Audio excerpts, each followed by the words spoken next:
Hello दोस्तों, स्वागत है आपके अपने यूट्यूब चैनल एके स्टूडेंट में। आप सभी दोस्तों का मैं अमित शुक्ला बहुत बहुत स्वागत करता हूं। आज की वीडियो में बात करेंगे दोस्तों ये थर्ड सेमेस्टर के सभी छात्राओं का जिनका शिक्षा शास्त्र सब्जेक्ट है, और इसमें हम चर्चा करेंगे कुछ नए प्रश्नों के साथ जो आपके पेपर में के लिए बहुत ही मोस्ट इंपॉर्टेंट होंगे।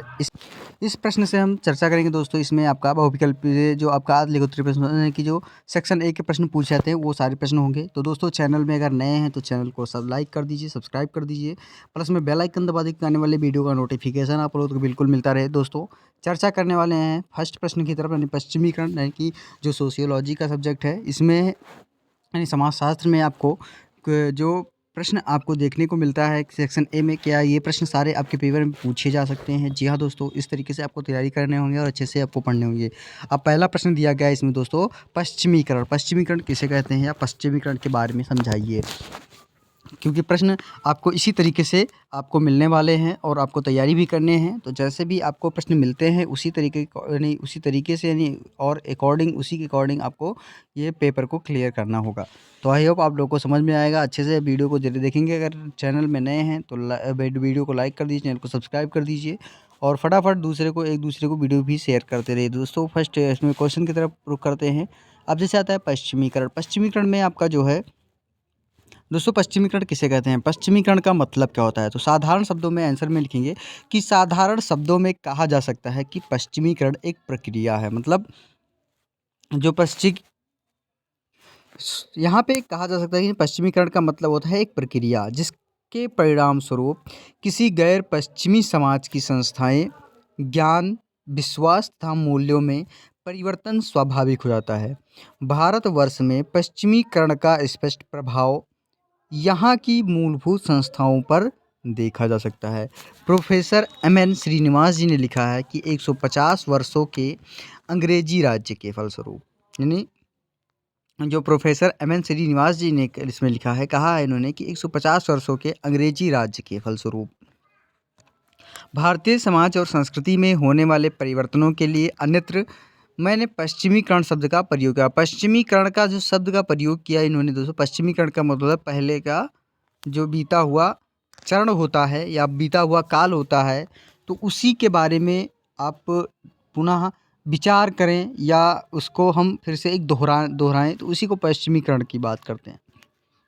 और यह शब्द जो है वो प्रौद्योगिकी हो गई, संस्थाएं हो गई, विचारधारा हो गई और मूल्य आदि का विभिन्न स्तरों पर होने वाले परिवर्तनों को अकस्मात करता है। अब आता है नेक्स्ट क्वेश्चन दोस्तों, धर्मनिरपेक्षीकरण।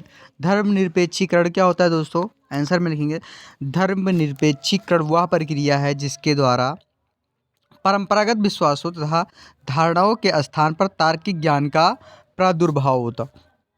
यानी प्रोफेसर निवास जी ने लिखा है कि धर्मनिरपेक्षीकरण में यह बात निहित है जिसे पहले धार्मिक माना जाता था, अब वह वैसा नहीं माना जाता है।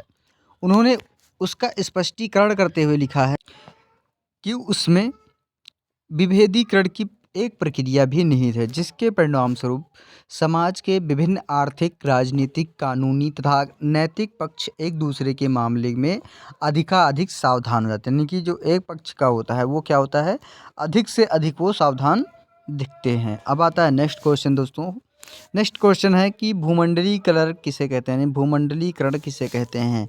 आंसर में लिखेंगे, किसी एक समाज या देश का अन्य समाजों यानी देशों के साथ ज्ञान, प्रौद्योगिकी, वस्तु, सेवा, पूंजी एवं बौद्धिक संपदा का निरंतर आदान प्रदान ही भूमंडलीकरण होता है। यानी कोई सामान हो तो एक स्थान से हम दूसरे स्थान में, मान लीजिए कि आपका दिल्ली में रहते हैं, उसके बाद में कानपुर जाते हैं, तो दिल्ली से कानपुर का जो वस्तु एक स्थान से दूसरे स्थान पे गई, मान लीजिए भारत में रहते हैं, आप लंदन भेजना चाहते हैं या अमेरिका भेजना चाहते हैं या फिर ब्रिटेन, चीन, इंग्लैंड, कहीं भी भेजना है, तो ये सब क्या होते हैं कि देश हो गए। तो यहाँ पे आदान प्रदान जो किया जाता है उसी को हम भूमंडलीकरण कहते हैं।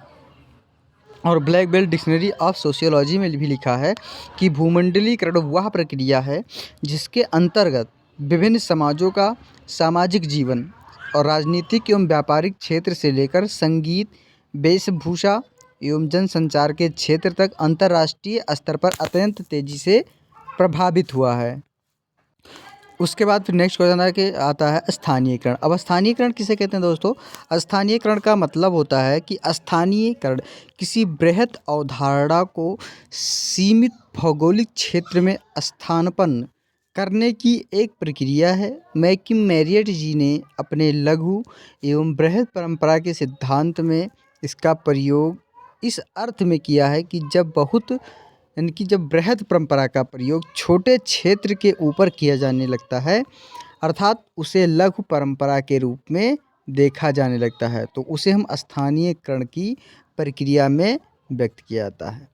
स्थानीयकरण की प्रक्रिया में देशीय, सामाजिक, सांस्कृतिक एवं धार्मिक तथा राजनैतिक व्यवहारों को स्थानीय आधार पर लागू करने का प्रयास किया जाता है।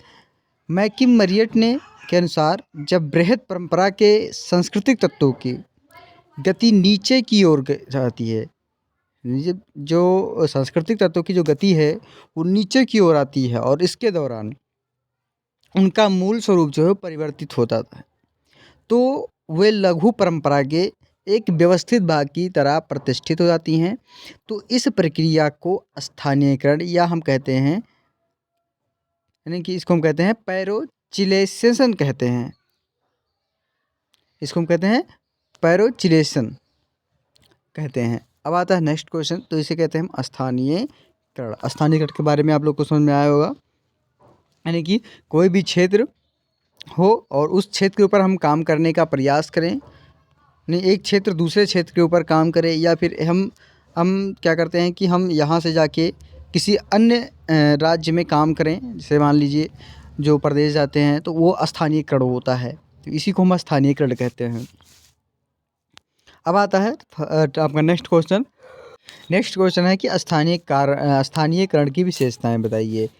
आंसर मेकिंग की स्थानीयकरण की जो प्रक्रिया के द्वारा बृहद परंपरा के तत्व किसी स्थान की लघु परंपरा से जुड़ जाते हैं। वो कौन से जुड़ते हैं आइए बताते हैं आपको। अब जो इसमें जुड़ते हैं वो आपका है, तो वो फर्स्ट नंबर था आपका, यानी स्थानीयकरण से वो जुड़े रहते हैं। सेकंड नंबर आता है आपका दोस्तों, सेकंड नंबर है कि स्थानीयकरण की प्रक्रिया लघु समुदायों की रचनात्मक शक्ति को प्रकट करती है। थर्ड नंबर है कि स्थानीयकरण की प्रक्रिया के कारण बृहद परंपराओं के प्रारंभिक स्वरूप जो धर्म ग्रंथों में उल्लिखित है परिवर्तित होकर नए स्वरूप में परिलक्षित होते हैं।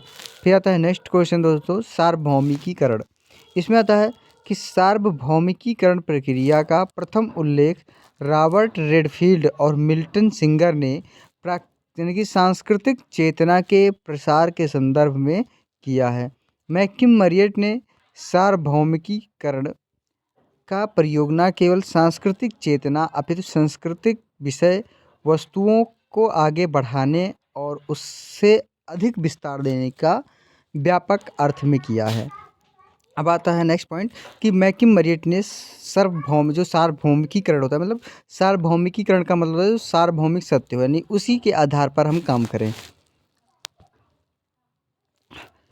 यानी कि सार्वभौमिकीकरण को परिभाषित करते हुए लगेगा कि जब लघु का मतलब होता है दोस्तों कि कुछ बड़ा काम करने का प्रयास करें, यानी कि छोटा काम को आगे बढ़ाने का काम करें। लघु का मतलब होता है छोटा काम, यानी कि छोटा बिजनेस को हम आगे, यानी कि अब यहाँ पे जो लघु के जो परंपरा के तत्व बताए हैं, यानी कि देवी देवताएं, प्रथाएं, संस्कार आदि ऊपर की ओर बढ़ते हैं और उनका क्षेत्र जो है वो विस्तृत हो जाता है। जो लघु होता है वो क्या होता है कि जो छोटे से होता है उसको हम बढ़ाने का और प्रयास करते हैं। मान लीजिए उत्तर प्रदेश है तो उसमें हम अगर मान लीजिए कि एक राज्य और जोड़ें तो ये बढ़ाने का काम होता है। तो ये होता है कि उनका जो मूल स्वरूप होता है वो परिवर्तित होता है और वे बृहद परंपरा के रूप में पूरे समाज में प्रतिष्ठित हो जाते हैं। तो इस प्रक्रिया को हम सार्वभौमिकीकरण कहते हैं। अब नेक्स्ट क्वेश्चन है दोस्तों आपका, इसमें नेक्स्ट क्वेश्चन दिया गया है कि सामाजिक आंदोलन। सामाजिक आंदोलन किसे कहते हैं दोस्तों? सामाजिक आंदोलन होता है कि सामाजिक आंदोलन एक ऐसा सामूहिक प्रयास है। सामूहिक प्रयास का मतलब होता है एक संगठन वाले प्रयास होते हैं, यानी कि समूह में जो हम यानी कि जो समूह के द्वारा हम संगठन बनाएं तो उसे कहते हैं हम सामाजिक आंदोलन। अब जिसमें एक नई सामाजिक व्यवस्था अवतरित हो जाती है, यानी एक सामाजिक व्यवस्था अवतरित हो जाए और यह प्रयास कालीन तथा दीर्घकालीन कुछ भी हो सकता है। यानी अल्पकालीन का मतलब होता है कि छोटे समय, और दीर्घकालीन का मतलब होता है कि लंबे समय, यानी कि लंबे समय तक चलने वाला। सामाजिक आंदोलन एक ऐसा समन्वित व्यवहार है जिससे वांछनीय सामाजिक परिवर्तन प्रायः निश्चित हो जाता है। परिवर्तन एक अनिवार्य विशेषता है जो न्यूनाधिक अंशों में सभी समाजों में पाई जाती हैं। सामाजिक आंदोलन इसी प्रकार की एक निश्चित मोड़ देता है। हर्बर्ट ब्लूमर जी के अनुसार कहा गया है कि सामाजिक आंदोलन एक ऐसा सामूहिक प्रयत्न है जिससे जीवन की एक नई व्यवस्था निर्मित होती है। तो ये था सामाजिक आंदोलन का। आई होप आप लोग को समझ में आया होगा दोस्तों आज की वीडियो में हम इसमें आपको सेक्शन ए के जो आपके 7-8 प्रश्न थे वो आपको क्लियर किया। फर्स्ट वीडियो मैंने आपको बता ही दिया, सेकंड वीडियो में ये क्लियर कर दिया है। उसके बाद में आपको इससे पहले की कुछ वीडियो में हमने आपको मॉडल पेपर भी सॉल्व कराया है और लॉन्ग आंसर भी। तो सारे प्रश्न हमने आपको लगभग क्लियर ही कर दिया है। और अब जो है आपका पेपर नज़दीक है, तो पेपर के अकॉर्डिंग आपको इस तरीके से वीडियो आपको मिलती रहे तो आपको थोड़ा टाइम मिल जाता है पढ़ने का और अच्छे से आपका रिवीजन करने के लिए। तो दोस्तों आई होप आप लोग को समझ में आएगा। वीडियो अच्छी लगी तो दोस्तों लाइक करिए और चैनल को सब्सक्राइब कर दीजिए, प्लस में बेल आइकन दबा दीजिए, आने वाले वीडियो का नोटिफिकेशन आप लोग तक बिल्कुल मिलता रहे। तो दोस्तों अगली वीडियो में हम आपके साथ उपस्थित होंगे फिर से। धन्यवाद दोस्तों।